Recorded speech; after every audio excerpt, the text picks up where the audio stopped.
chronic hepatitis, poor blood circulation.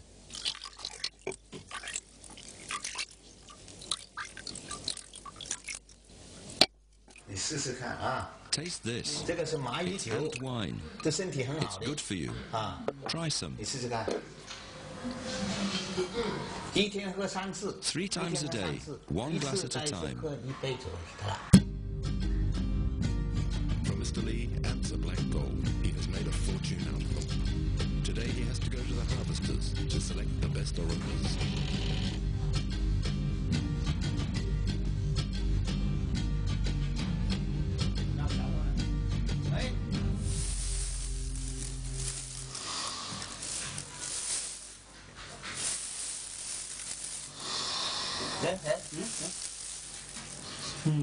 Okay. These 2 bags are good. Yes, they're the same. A little more.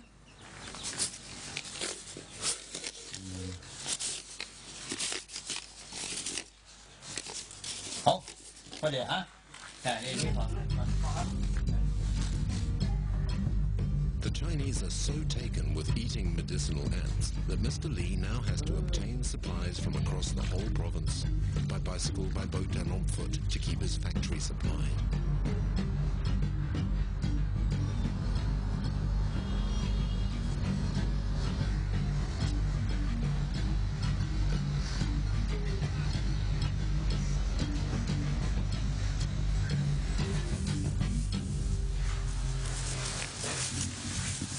Sorting ants is still done by the use of delicate hands, but Mr. Lee uses industrial pharmaceutical machinery to convert them into powder or capsules.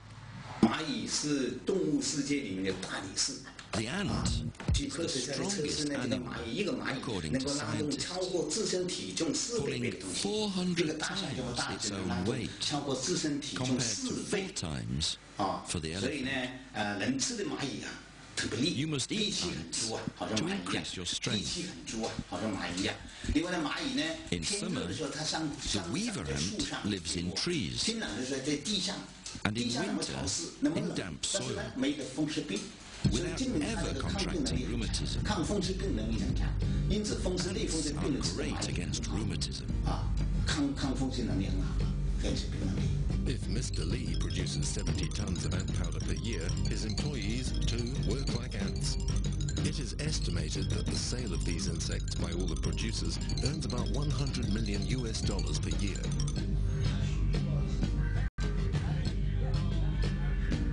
Some even pay for television adverts. Eat ants. It's good for your health. But who would have thought to eat lice?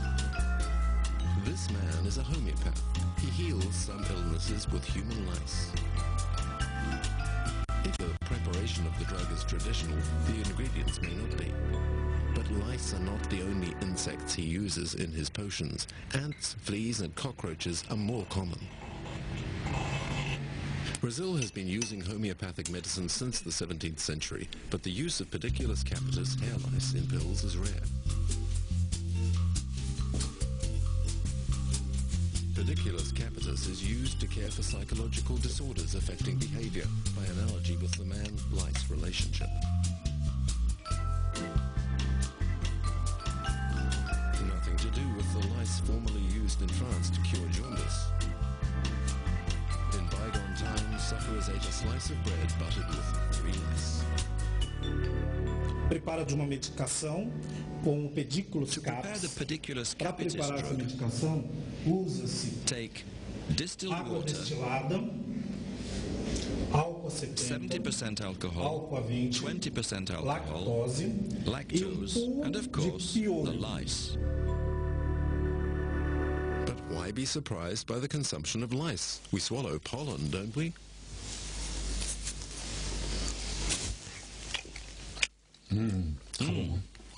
Very good. Pollen de, really. De fruitiers aromatiques. Pollen from aromatic fruit trees, a flowering orchard. Very, very good pollen. Pass me this one. Ah, ça c'est that's du coquelicot. Oh, this is fiendish.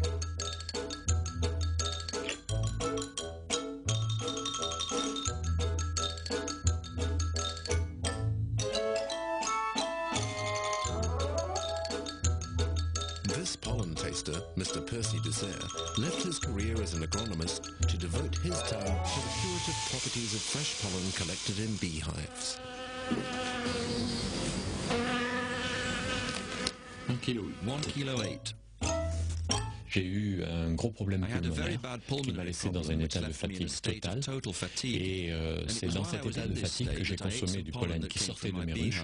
Et ce pollen m'a redonné une forme extraordinaire. Et chaque fois que j'arrêtais, je retombais dans la fatigue. Donc c'était vraiment le pollen qui avait cet effet. Et c'est cet événement qui m'a donné l'idée d'exploiter le pollen frais.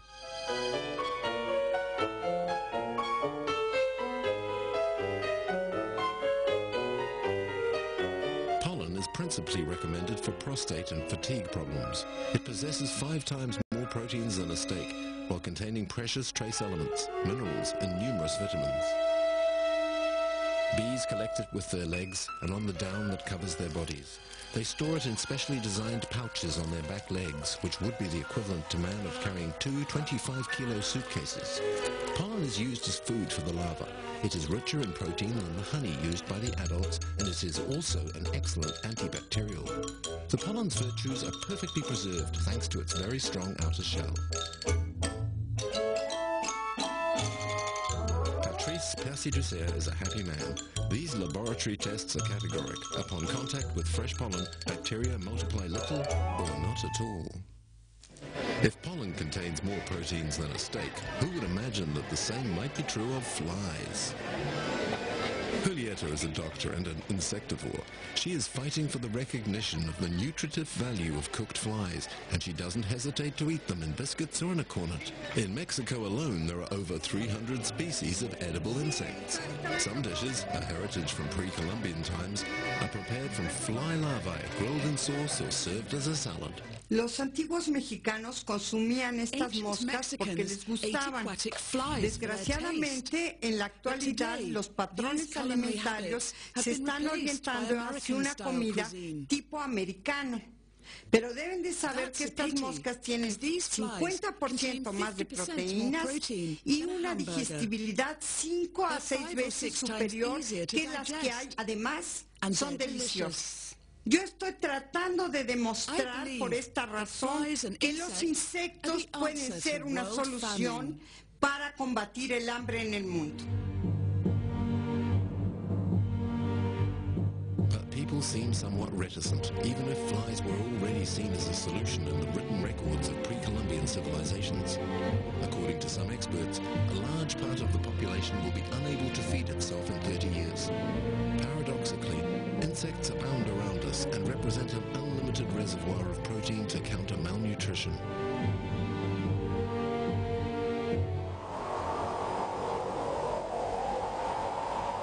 Fishing for aquatic flies still happens in Mexico. This Mexican lake is now dried up, and Pedro can only fish in the few channels that remain. But he still harvests enough to keep a family of 12 children alive.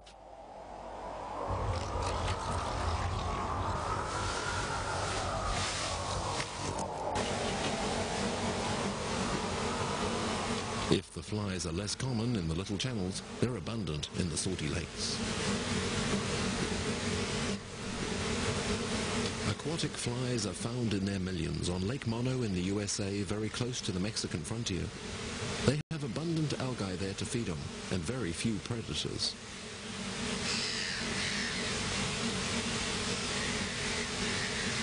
At the end of the 19th century, the Grts Indians harvested them in sufficient numbers to be able to fill several sacks. They appreciated their nutritive qualities and their taste.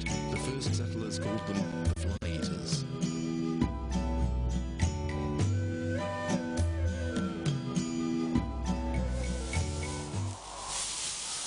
Like the Grts Indians, Pedro and his wife cook them in fly biscuits, which they sell at market.